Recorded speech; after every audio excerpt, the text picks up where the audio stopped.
Bismillahirrahmanirrahim. Assalamualaikum warahmatullahi wabarakatuh.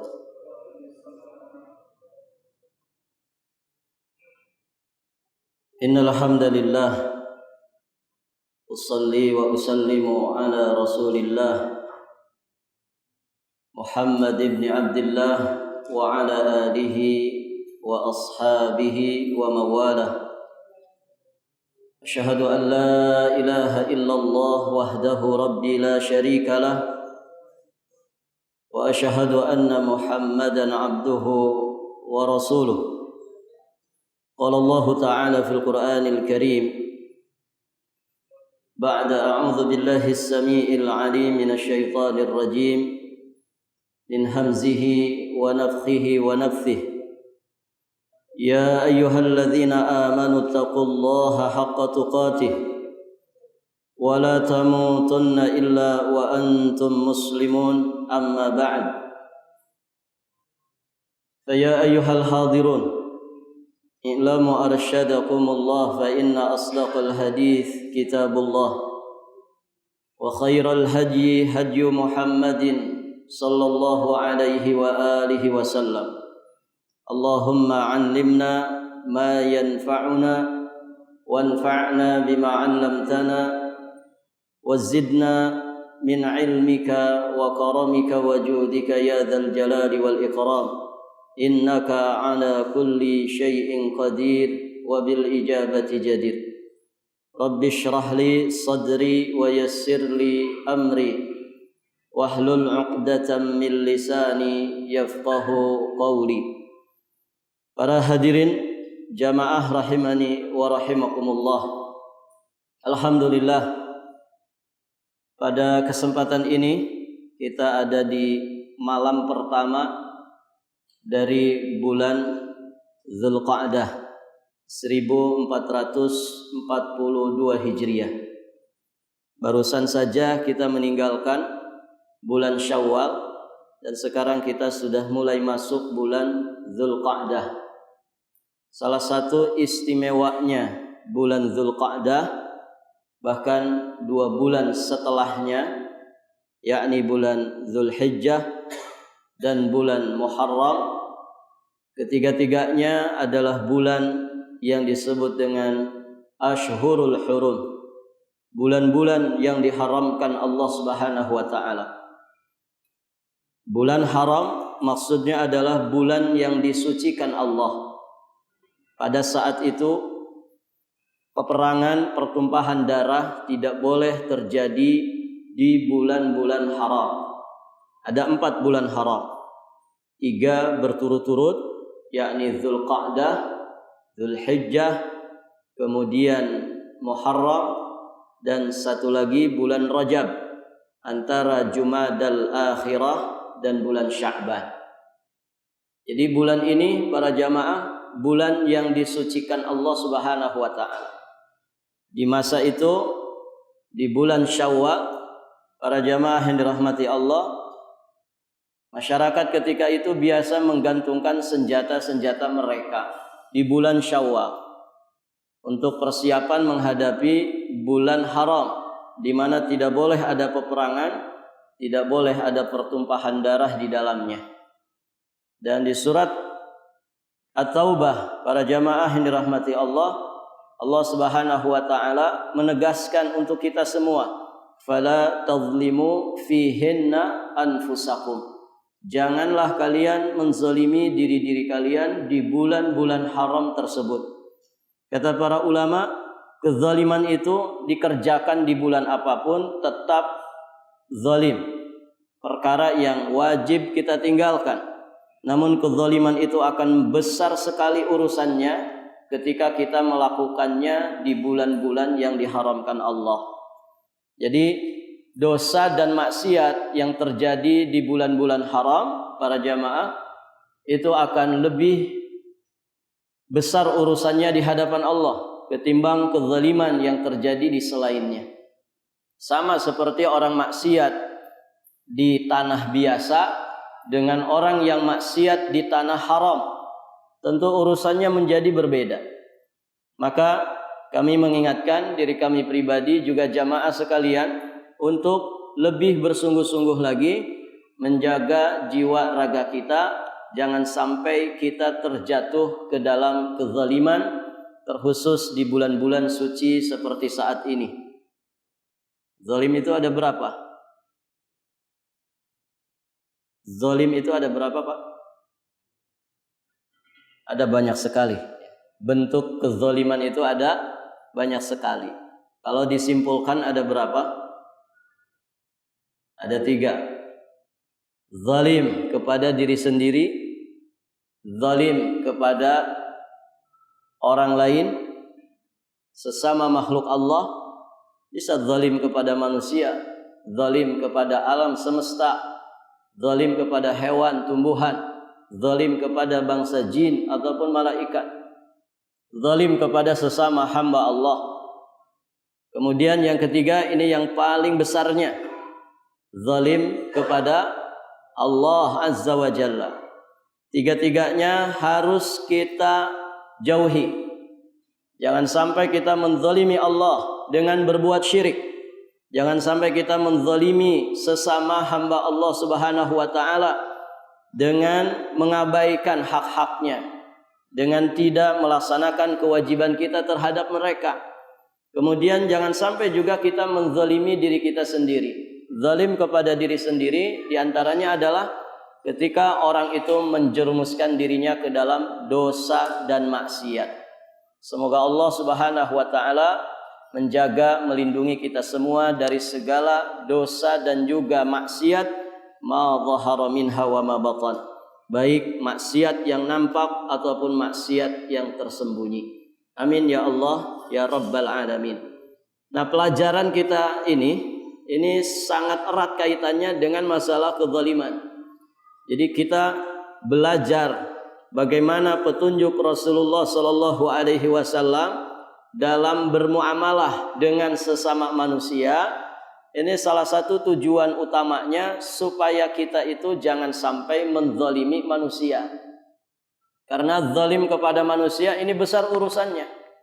Apalagi kita menzalimi manusia di bulan-bulan yang istimewa, di bulan-bulan yang disucikan Allah Subhanahu wa taala. Maka insyaallah mulai saat ini pas bertepatan dengan tanggal 1 dari bulan Dzulqa'dah 1442 Hijriah, kita akan memulai pembahasan kitab ini. Di beberapa pertemuan yang lalu sudah kita jelaskan muqaddimah dari pembahasan kitab ini. Berikutnya kita akan mulai masuk ke pembahasan pertama. Pembahasan pertama, para jamaah yang dirahmati Allah, berkaitan dengan muamalatuhu sallallahu alaihi wa alihi wasallam an-nasa bihusnil khuluq. Rasulullah sallallahu alaihi wasallam bermuamalah bersama manusia dengan akhlak yang mulia. Nabi sallallahu alaihi wasallam, para jamaah yang dirahmati Allah, adalah teladan kita semuanya. Kita sama-sama mengetahui tidak ada teladan bagi kita sebagai umat Islam kecuali Rasulullah sallallahu alaihi wasallam. Beliau adalah teladan terbaik kita, baik berkaitan dengan lahir dan batin kita, dunia, agama, dan juga untuk kebaikan akhirat kita. Dan ini aqidatul muslim. Ini akidah seorang muslim yang harus tertancap di dalam jiwa dan raganya. Tidak ada panutan, tidak ada ikutan, tidak ada contoh teladan bagi kita semua kecuali hanya Rasulullah sallallahu alaihi wa alihi wasallam. Nah, beliau katakan di sini, la raiba anna muamalatan nas bi husnil khuluq min a'zam ma yajlibul wud wa yuhillul wafaq wa yanfil furqah wa yuzil asyiqaq. Kata muallif hafizahullahu taala, tidak diragukan lagi bahwasannya bergaul dengan akhlak yang mulia itu adalah merupakan faktor terbesar untuk menumbuhkan rasa kasih sayang. Jadi kalau orang berakhlak baik, pasti akan tumbuh kasih sayang. Kemudian para jamaah yang dirahmati Allah, persahabatan yang erat ini akan tumbuh ketika orang itu berakhlak baik. Kemudian juga akan menghilangkan perpecahan. Orang itu biasanya terpecah, terbelah, para jamaah yang dirahmati Allah, dan juga bermasalah, saling cekcok satu dengan yang lainnya gara-gara ada yang tidak baik muamalahnya, tidak baik akhlaknya. Maka kebaikan akhlak ini luar biasa, efek positifnya ini luar biasa. Baik, para jamaah yang dirahmati Allah, bahkan beliau katakan di sini, seandainya akhlakul karimah itu digambarkan sebagai sosok manusia, maka dia itu akan lebih indah daripada rembulan pada bulan purnama. Jika seandainya akhlak yang baik itu berupa minuman, niscaya dia itu lebih menyegarkan dibandingkan hujan dari langit. Masya Allah, para jamaah yang dirahmati Allah Subhanahu wa ta'ala. Jadi kalau akhlak mulia itu disosokkan sebagai manusia, maka ini manusia yang terindah, lebih indah daripada indahnya bulan purnama. Kalau digambarkan sebagai minuman, maka akhlak mulia ini lebih menyegarkan dari segala air apapun yang menyegarkan. Baik, para jamaah yang dirahmati Allah, sesungguhnya engkau bisa melihat orang yang dikenal bertabiat keras, berakhlak buruk, pergaulannya kaku, wajahnya tidak pernah menyenangkan, ucapannya itu kasar, para jamaah yang dirahmati Allah, maka engkau akan dapatkan, tidak pernah engkau dapatkan pada dirinya, melainkan ada pengaruh di dalam dirinya. Jadi kalau orang, para jamaah, tabiatnya itu kasar, akhlaknya buruk, itu akan berdampak kepada dirinya pertama kali, kemudian juga berdampak kepada orang lain. Jadi bi'ah, lingkungan itu akan memberikan warna. Lingkungan, para jamaah yang dirahmati Allah, itu akan memberikan warna. Di negeri kita ada istilah apa Pak? Kampung Inggris, ya. Kampung Inggris atau apa di Jawa itu? Kampung Inggris, ya. Coba lihat orang-orang di situ. Pakai bahasa apa? Bahasa Inggris. Ketika dibentuk satu lingkungan, para jamaah yang dirahmati Allah, lingkungan apapun itu, lingkungan baikkah, lingkungan burukkah, maka pasti akan memberikan warna kepada mereka sendiri, juga kepada orang yang ada di sekitar. Ketika ada orang masuk di lingkungan itu, maka lingkungan yang sudah terbentuk itu akan memberikan pengaruhnya. Maka di sini para jamaah yang dirahmati Allah, masing-masing kita sebagai muslim dan mukmin wajib berusaha menciptakan lingkungan yang terbaik, lingkungan yang diridhai Allah Subhanahu wa ta'ala. Paling tidak satu komplek dulu, bisa lebih bagus lagi satu RT, satu kelurahan, satu kecamatan, satu kabupaten, satu kota, satu provinsi, bahkan satu negara besar. Baldatun thayyibatun wa rabbun ghafur. Ketika penduduk negeri ini beriman dan bertakwa kepada Allah, akhlak mereka mulia kepada Allah pertama kali, kemudian kepada sesama hamba Allah, maka akan terbentuk lingkungan yang luar biasa. Baldatun thayyibatun wa rabbun ghafur. Baldah thayyibah, satu negeri yang thayyib. Karena mereka meyakini bahwa mereka punya Rabb yang Maha Pengampun. Para jamaah yang dirahmati Allah Subhanahu wa ta'ala. Jadi orang itu akan sangat terpengaruh dengan lingkungan yang ada di sekitarnya. Maka dalam dunia pernikahan saja, para jamaah, kita disuruh memilih pasangan itu yang bagaimana? Yang cantik atau yang kaya, Pak? Dua-duanya. Itu saja. 4 kan? Wanita itu dinikahi kata Nabi karena 4. Bisa karena kecantikannya, bisa karena hartanya, dia kaya raya, bisa juga karena nasabnya. Ini Masya Allah, calonnya ini misalkan berdarah biru. Orang kan darahnya merah, nah dia darahnya biru. Maksudnya turunan ningrat, gitu ya. Nasabnya terhormat. Kemudian satu lagi kata Nabi, Wanita itu dinikahi karena agamanya, karena akhlak budi pekertinya. Maka kata Nabi SAW, kalau empat ini para jamaah yang dirahmati Allah tidak terkumpul pada diri seseorang, pada diri wanita yang akan kita nikahi, paling tidak kata Nabi, kita pilih yang punya agama, yang bagus akhlaknya, gitu kan? Fadfar bidzatid din taribat yada. Fadfar bidzatid din taribat yada. Pilihlah yang punya agama, yang bagus akhlaknya, yang lurus akidahnya, benar ibadahnya, bagus akhlaknya. Taribat yada, maka tanganmu tidak akan berdebu. Maksudnya kamu tidak akan merugi.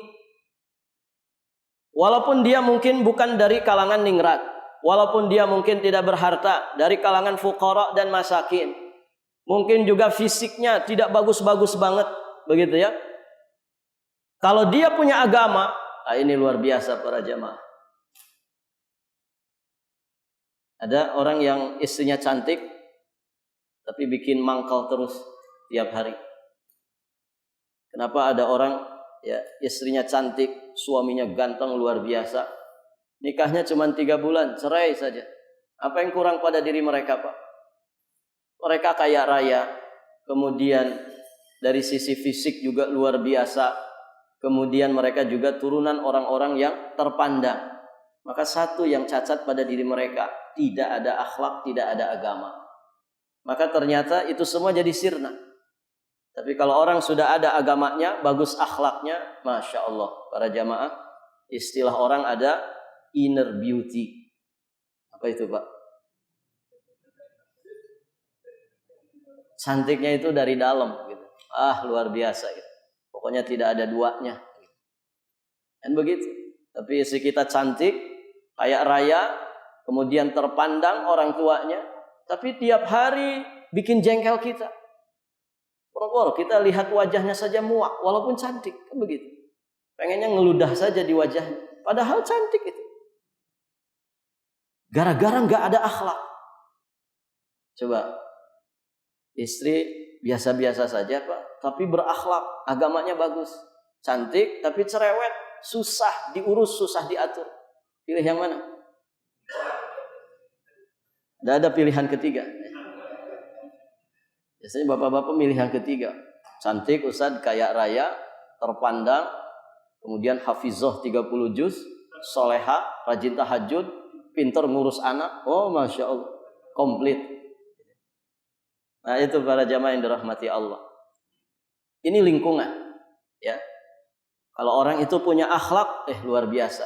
Dia akan menjadi cahaya yang tidak hanya menerangi jalan kehidupan pribadinya, bahkan juga dia bisa memancarkan kebaikan untuk lingkungan sekitarnya.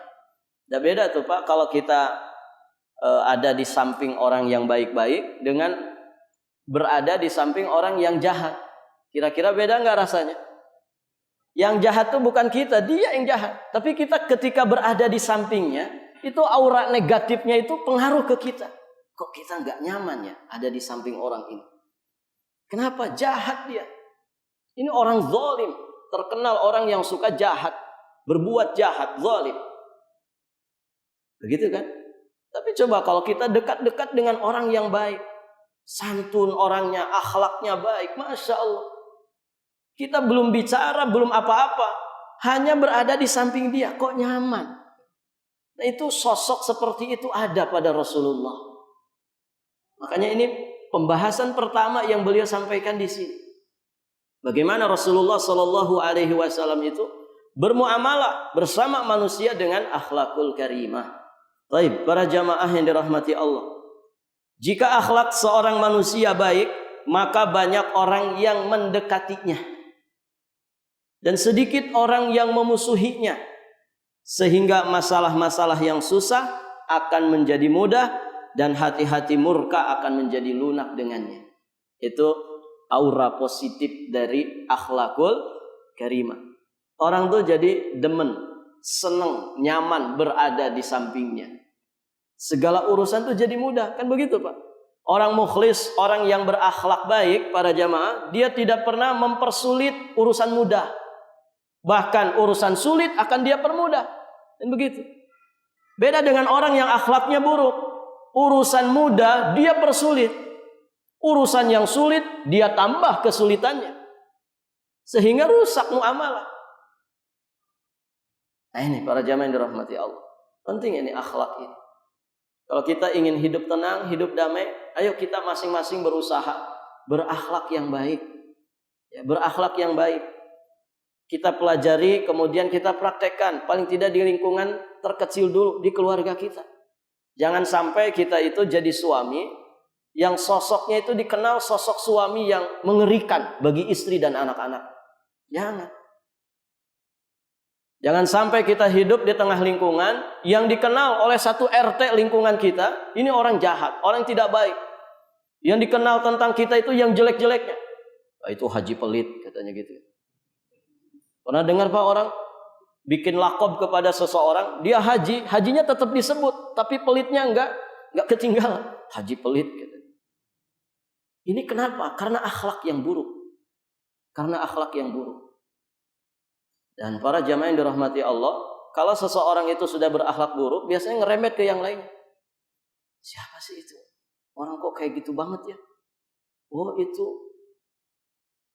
suaminya Ibu Fulan. Jadi istrinya ke bawah-bawah. Itu orang tuanya si Fulan. Anaknya ke bawah-bawah. Kan begitu para jamaah.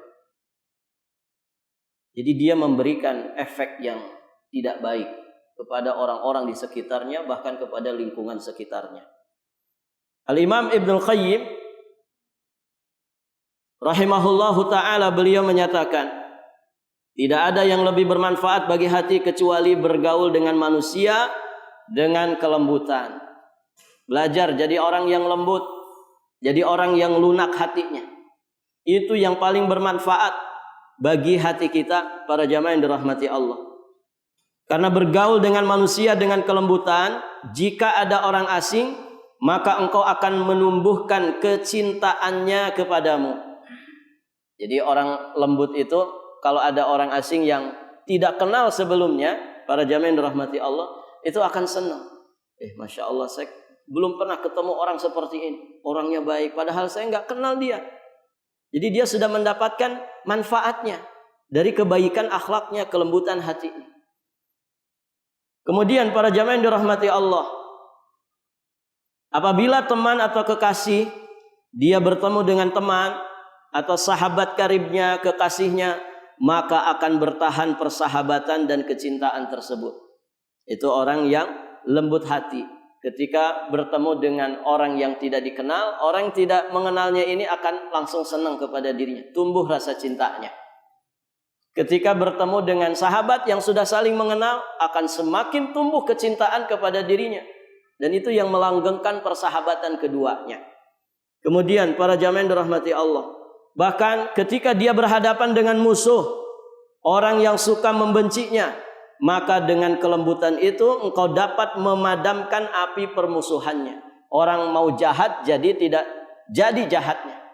Kenapa? Karena melihat kepribadian yang luar biasa dari orang yang berakhlakul karimah tadi. Akhirnya dia pun akan selamat dari keburukannya. Imam Ibnul Qayyim kemudian melanjutkan, seberat-beratnya engkau bersikap lembut kepada orang semacam itu masih lebih ringan ketimbang menelan pahitnya bahaya yang ditimbulkan karena engkau bersikap keras kepadanya. Jadi kalau ke teman dekat saja, kalau ke musuh saja, kalau ada orang suka membenci kita, memusuhi kita, memfitnah kita, para jamaah yang dirahmati Allah, menyebarkan informasi hoak tentang diri kita, kepada orang yang seperti itu saja, kita sangat-sangat dianjurkan untuk tetap berlemah lembut. Bagaimana lagi ya dengan orang yang sudah mengenal kita, orang yang bersahabat, berteman dengan kita. Tentu lebih-lebih lagi. Baik, para jamaah yang dirahmati Allah, Rasulullah Shallallahu Alaihi Wasallam merupakan orang terdepan dalam menerapkan sikap ini, dan beliau seolah menjadi perhiasan yang sangat dijunjung tinggi. Yang demikian itu karena beliau adalah seorang yang berhias dengan sifat-sifat terpuji, karakter yang mulia, amal kebaikan yang tiada henti, akhlak yang indah, pergaulan yang baik, dan juga penciptaan yang sangat mulia. Tidak ada seorang pun yang bisa melebihi baiknya akhlak Nabi. Oleh karenanya Allah Subhanahu wa taala memberikan adab yang tertinggi kepada beliau. Allah Subhanahu wa taala juga mensucikan jiwa beliau. Di dalam Al-Qur'an juga di dalam hadis Allah sudah menyatakan tentang itu. Di antaranya di dalam Al-Qur'anul Karim, para jamaah yang dirahmati Allah, di surat Al-Qalam ayat yang keempat, Allah Subhanahu wa taala berfirman, "Wa innaka la'ala khuluqin azim." Dan sesungguhnya engkau benar-benar berbudi pekerti yang luhur. Ketika Allah menjelaskan bahwa Nabi benar-benar berakhlak yang sangat mulia, Allah sebutkan dengan beberapa kata penegas di sini, ya kan? Ada huruf inna, itu penegasan. Kemudian ada lamut tauqid, ya. Kemudian ada dzaraf ala. Ala itu betul-betul di atasnya, kokoh di atasnya.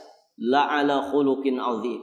Jadi kalau mau diterjemahkan harfiah, dan sesungguhnya engkau benar-benar sempurna di atas akhlak yang agung. Itulah Rasulullah sallallahu alaihi wa alihi wasallam. Dan di dalam hadis Nabi sallallahu alaihi wasallam, luhurnya akhlak beliau, agungnya budi pekerti beliau itu sangat banyak sekali. Di antaranya para jamaah yang dirahmati Allah, sahabat yang mulia Anas bin Malik radhiyallahu taala anhu. Siapa Anas bin Malik para jamaah? Anas bin Malik itu siapa? Salah satu sahabat Nabi yang pernah menjadi khadimnya Rasulullah sekitar 10 tahun. Sekitar 10 tahun Anas bin Malik radhiyallahu taala anhu menjadi pelayannya Nabi. Melayani apa yang dibutuhkan oleh Nabi sallallahu alaihi wasallam dalam kebutuhan kesehariannya. Nah, ini testimoni khadimnya Rasulullah, pelayannya Rasulullah. Makanya Anas bin Malik termasuk sahabat Nabi yang paling banyak meriwayatkan hadis, yang banyak meriwayatkan hadis. Kenapa? Karena bergaul dekat, jadi pelayan. Bergaul dekat bersama Nabi kurang lebih 10 tahun. Baik. Waktu yang begitu panjang, 10 tahun ini, tentu ada banyak pelajaran yang didapatkan oleh Anas bin Malik. Maka di sini beliau memberikan testimoni tentang Rasulullah sallallahu alaihi wasallam. Apa kata Anas bin Malik? Kana Nabiyyu sallallahu alaihi wasallam ahsanan nasi khuluqan. Nabi sallallahu alaihi wasallam itu adalah seorang manusia yang terbaik akhlaknya. Ini testimoni pelayannya Nabi Anas bin Malik, sahabat yang mulia. Para jamaah yang dirahmati Allah. Para ulama menjelaskan karakter asli orang itu akan nampak ketika dia berada di orang-orang terdekatnya. Jadi Pak, kalau pengen nanya tentang diri kita, jangan nanya teman. Jangan nanya teman, tanya orang-orang terdekat kita. Kenapa? Karena karakter asli orang itu biasanya akan nampak di rumahnya, di sekitar orang-orang terdekatnya. Siapa orang terdekat kita para jamaah? Yang pertama adalah istri. Nanti ada testimoni istri Nabi nih, Aisyah radhiyallahu taala anha. Kemudian siapa lagi? Anak-anak kita yang sangat paham karakter bapaknya kayak apa. Hari-hari Pak, 24 jam. Gitu kan? Siapa lagi? Pembantu, pelayan kita, yang hari-hari melayani kita, kebutuhan kita hari-hari di rumah. Siapa lagi? Yang terdekat dengan kita siapa? Tetangga. Ini empat orang ini para jamaah yang dirahmati Allah. Anak, istri, pelayan atau pembantu, kemudian tetangga dekat. Itu orang yang paling paham tentang diri kita. Tentu setelah Allah Azza wa Jalla, kemudian diri kita sendiri. Ya. Makanya kalau pengen nanya tentang diri kita, tanya coba istri. Dek, sebetulnya kamu memandang saya seperti apa? Ada enggak kekurangan saya? Begitu Pak, tanya. Mas, saya bicara jujur saja ya. Kekurangan Mas itu cuma satu, nggak ada kelebihannya. Jangan hanya teman jauh. Oh si fulan Masya Allah gitu ya. Yang tahu kartu kita siapa Pak? Yang tahu kartu siapa, istilah orang ini? Yang tahu hitam putihnya kita siapa? Orang terdekat kita. Ini loh testimoninya Anas bin Malik. 10 tahun mendampingi Nabi SAW. Testimoninya luar biasa. Tidak ada manusia yang paling ahsan akhlaknya kecuali Rasulullah SAW. Riwayat-riwayat yang lain tentang testimoninya Anas bin Malik terhadap Rasulullah SAW itu juga banyak. Beliau mengatakan 10 tahun aku menjadi pelayannya, tidak pernah Nabi itu mengatakan, kenapa kamu nggak berbuat seperti ini? Kenapa kamu mengerjakan begini? Gak pernah ngebentak, gak pernah marah. Itu Anas bin Malik 10 tahun mendampingi Nabi. Tidak pernah mengucapkan kalimat-kalimat yang galibnya pada umumnya sering diucapkan majikan kepada pembantunya. Namanya majikan itu kayak apa Pak? Kayak raja kan? Kamu gak becus 10 tahun sama saya, masa gak paham juga? Tak pecat kamu. Begitu. Majikan. Majikan itu kan merasa di atas. Kamu kan pembantu saya, kamu pelayan saya, kamu saya gaji. Tapi ternyata itu tidak keluar dari lisan Nabi SAW. Dan itu bukan waktu yang sebentar, 10 tahun. Tidak pernah didapat. Lima fa'alta kadza. Kenapa kamu berbuat seperti itu? Kenapa kamu tidak berbuat seperti itu? Ya layaknya majikan kepada pembantu. Nah itu para jamaah yang dirahmati Allah. Ditambah lagi di sini testimoni dari istri beliau yang sangat dicintainya. Sa'ad bin Hisham pernah bertanya kepada Nabi SAW. Sa'ad bin Hisham pernah berkata kepada Aisyah radhiyallahu taala anha, istri dari Nabi SAW, ya ummal mu'minin, ambi'ini an khuluqi Rasulillah SAW. Wahai ummul mu'minin, beritakanlah kepadaku, kabarkan, informasikan kepadaku tentang akhlaknya Rasulullah SAW. Maka ibunda Aisyah radhiyallahu taala anha balik bertanya, alasta taqra'ul Qur'an? Apakah engkau membaca Al-Qur'an? Qultu bala. Maka aku mengatakan iya. Kemudian Aisyah kembali mengatakan, khuluqu Nabiyillahi sallallahu alaihi wasallam kanal Qur'an. Akhlaknya Nabi sallallahu alaihi wasallam itu adalah Al-Qur'an. Akhlaknya Nabi adalah Al-Quran. Jadi beliau mempraktekkan isi Al-Quran dari awal sampai akhirnya.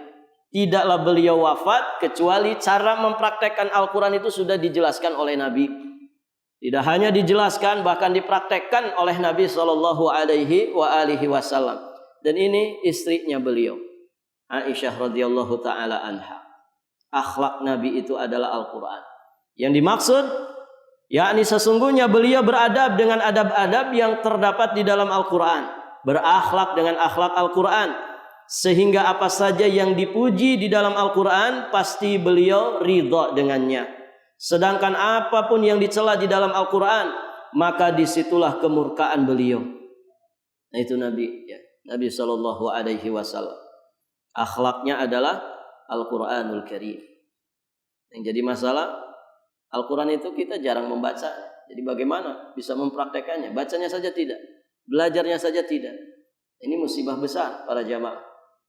Ya, sering kita sampaikan bahwa ini kebiasaan buruk ya sebagian masyarakat kita. Kalau dapat sesuatu kemudian ada pedomannya itu sering tidak dibaca, kan begitu. Beli HP langsung dipakai. Tidak pernah kan baca pedomannya, petunjuknya kayak apa. Beli rice cooker langsung dipakai. Ada yang rajin gitu bacain dulu Pak itu tata cara perawatannya. Begitu enggak Pak? Atau langsung dipakai saja? Langsung dipakai. Ya begitu. Kalau barang-barang kecil-kecil gitu saja itu ada pedomannya. Cara merawatnya, memeliharanya bagaimana. Apalagi hidup kita dari awal sampai akhirnya. Tidak mungkin tidak ada pedoman. Ya ini pedomannya. Al-Quranul Karim 30 juz. 6.000 sekian ayat. 114 surah. Jangan sekedar dibacanya saja. Tapi dipelajari, dipraktekkan. Ada pelajaran tafsir di sini Pak? Ada? Belum. Itu penting belajar tafsir. So kita paham ayat-ayat Al-Quran. Sehingga kalau kita paham, insya Allah itu jadi bekal untuk praktek. Untuk beramal. Karena ilmu itu akan mendorong kita untuk beramal. Nah itu para jamaah yang dirahmati Allah.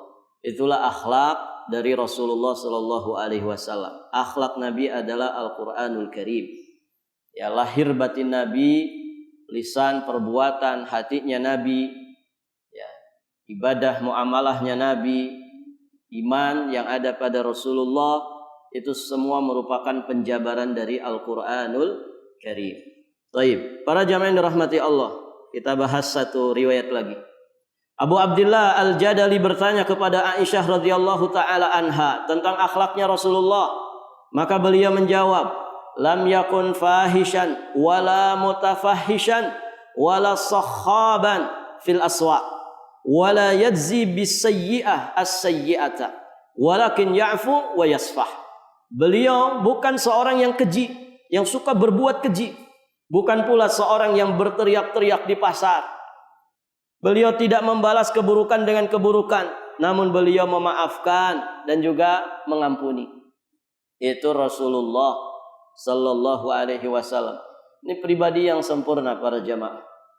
Beliau bukan seorang yang keji, yang suka berbuat keji, tidak suka berteriak-teriak di pasar. Ya, orang yang suka berteriak-teriak ini kesannya apa Pak? Ya kesannya tidak beradab, tidak berilmu, kata orang tidak pernah mengenal bangku sekolah, kan gitu. Orang kalau sering teriak-teriak, apalagi teriak-teriaknya di pasar. Nah itu jauh dari Rasulullah Sallallahu Alaihi Wasallam. Beliau bukan orang buruk yang suka berbuat keburukan. Beliau tidak pernah membalas keburukan orang dengan keburukan. Tapi beliau itu pemaaf, suka mengampuni kesalahan orang. Dan peristiwa yang paling nampak bagaimana pemaafnya Nabi itu di peristiwa Futuh Mekah. Itu kalau kita Pak, kalau kita saat itu bisa menaklukkan kota Mekah, apa yang kita lakukan Pak? Hah? Ini sekarang kemenangan ada di siapa? Ada di Rasulullah kan? Ini orang-orang ini sudah nggak bisa ngapa-ngapain ya, orang-orang Quraisy Mekah ini. Kenapa? Nabi membawa pasukan besar dari Muhajirin dan Ansar. Mereka nggak bisa ngapa-ngapain. Artinya orang-orang kafir Quraisy saja sudah pasrah. Wah sudah binasa kita, habis kita. Dan begitu. Mereka sudah menyangka seperti itu. Selesai sudah kita. Ini Muhammad datang dengan pasukannya yang begitu luar biasa. Dikepung semua penjuru Mekah itu. Jadi semua jalur untuk menuju Mekah dan keluar dari Mekah itu ditutup sama kaum muslimin. Para jamaah, mereka sudah merasa akan binasa. Tapi lihat bagaimana agungnya akhlak Nabi, bagaimana pemaafnya Nabi.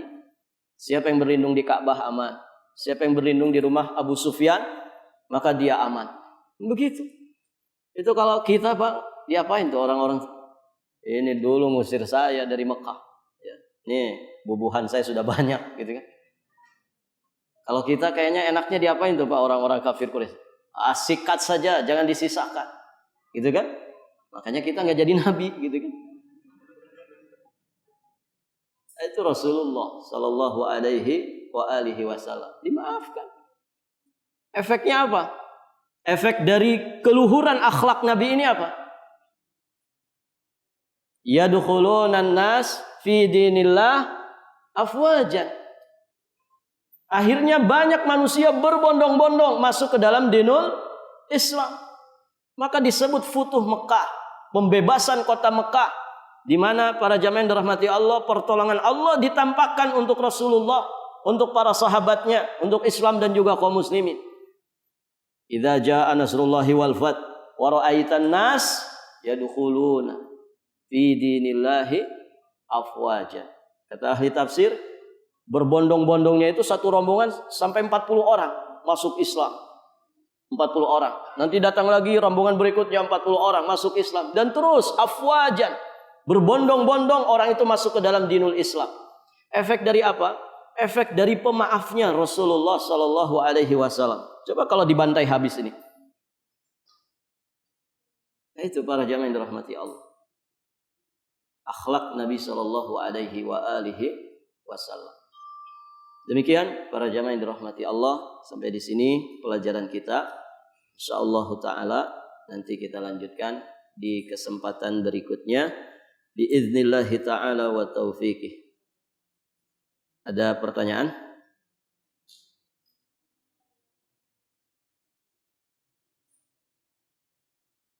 Dikasih tanda Pak ya.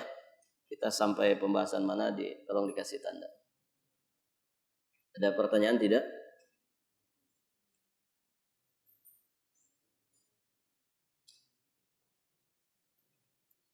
Kemarin kita sudah bahas ya, akhlak yang baik itu bermuara pada 4 hal ya. Masih ingat Pak? Pertama apa? Gemar memberikan pertolongan, suka bantu orang. Yang kedua apa? Berusaha untuk tidak mengganggu orang. Yang ketiga, sabar terhadap gangguannya orang. Yang keempat, selalu berwajah ceria. Artinya selalu sumringah. Jadi tidak ditekuk wajahnya, tidak cemberut, tidak jutek kata orang, begitu. Tapi selalu tebar senyum. Karena senyum itu sedekah. Senyum itu akan memberikan efek kebahagiaan kepada diri sendiri, bahkan juga bisa berefek baik kepada orang lain. Kita kan sering ya, atau mungkin pernah mengalami ketika ada orang yang tidak kita kenal, terus mau kita temui, itu kan custos ya. Kadang kita punya prasangka gini, prasangka begitu. Ternyata setelah kita datangi, kemudian berbicara dengannya, ternyata tidak seperti yang kita bayangkan. Orangnya ternyata ramah, suka senyum, ya supel kata orang, enak diajak bergaul. Itu jadi cair suasana. Apa yang sebelumnya kita bayangkan, ya ternyata menjadi sirna. Dengan apa? Dengan mimik wajah yang baik, dengan akhlak yang baik. Nah itu. Jadi orang kalau punya wajah yang baik itu, Masya Allah para jamaah. Orang akan senang ketika bermuamalah dengannya. Dan itulah Rasulullah. Wajah Nabi itu kalau kita belajar ini ya, fisiknya Nabi, itu indahnya wajah Rasulullah mengalahkan indahnya bulan purnama. Bulan purnama itu indah dipandang, begitu kan? Tapi wajah Rasulullah Shallallahu Alaihi Wasallam lebih indah lagi untuk dipandang. Nah itu Rasulullah. Nah di sini para jamaah yang dirahmati Allah, Imam Al-Mawardi menyebutkan ya di antara ciri akhlakul karimah para jamaah yang dirahmati Allah, pertama adalah ramah. Kemudian wajahnya berseri-seri, tidak membuat orang itu lari. Ucapannya itu ucapan yang baik. Karena akhlak para jamaah yang dirahmati Allah itu pancaran hati. Kalau hati orang itu baik, para jamaah, maka apa yang dihasilkan oleh lisannya menjadi baik. Apa yang dihasilkan oleh sikap, tingkah lakunya, perbuatannya juga menjadi baik. Jadi akan sulit orang itu dikatakan akhlaknya baik kalau orangnya nggak ramah. Kalau orangnya nggak ramah. Bapak kalau masuk toko, kemudian pelayannya itu nggak ramah. Kita nanya, Mas, saya mau cari aja sendiri. Kira-kira gimana, Pak? Aduh, ini orang gitu. Nyaman nggak? Nggak nyaman. Mungkin saat itu juga saya nggak mau beli di sini. Saya nggak mau beli di sini. Masih kita pindah cari yang lain, kan gitu. Pernah dapetin pelayan toko kayak gitu, Pak. Tapi Masya Allah, kita datang saja disambut. Silahkan, mau cari apa? Gitu ya. Ayo kami bantu, apa yang bisa kami bantu? Sudah mas senyum orangnya gitu. Kemudian ramah, ya mimik wajahnya itu enak. Kita belanja di situ jadi nyaman, kan begitu. Nah demikian para jamaah. Jadi ramah. Ucapannya itu ucapan yang baik. Itu kata Imam Al-Mawardi. Tidak membuat orang itu lari darinya. Imam Ibnu Qayyim Al-Jauziyah rahimahullahu ta'ala, beliau juga menjelaskan tentang akhlakul karimah. Akhlakul karimah itu 4 rukunnya. Yang pertama, para jamaah yang dirahmati Allah, kesabaran. Jelas ya? Sabar. Itu kunci akhlakul karimah. Kemudian kesucian. Orangnya itu suci, bersih hatinya. Orang Pak kalau bersih hati ya, tidak ada dendam, tidak ada hasad, tidak ada suudzon, karena bersih hatinya. Maka orang yang bersih hatinya pasti akhlaknya mulia. Kemudian para jamaah dirahmati Allah, keberanian. Berani.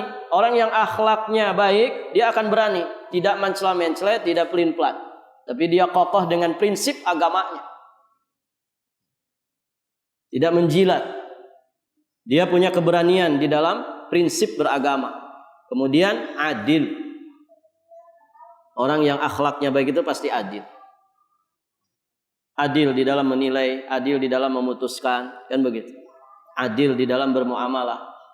Dan memang kenyamanan itu sangat berbanding lurus dengan keseimbangan. Kita kalau bicara kesehatan pasti bicara keseimbangan. Seimbang istirahat, seimbang makan, seimbang minum, kan begitu. Seimbang di dalam berinteraksi, seimbang di dalam melaksanakan tugas. Itu bicara kesehatan zahir, lebih-lebih kesehatan batin. Ya. Maka keseimbangan, keadilan itu harus ada. Dan itulah tanda daripada akhlakul karimah. Makanya dalam beragama saja kita tidak boleh berlebih-lebihan. Ya.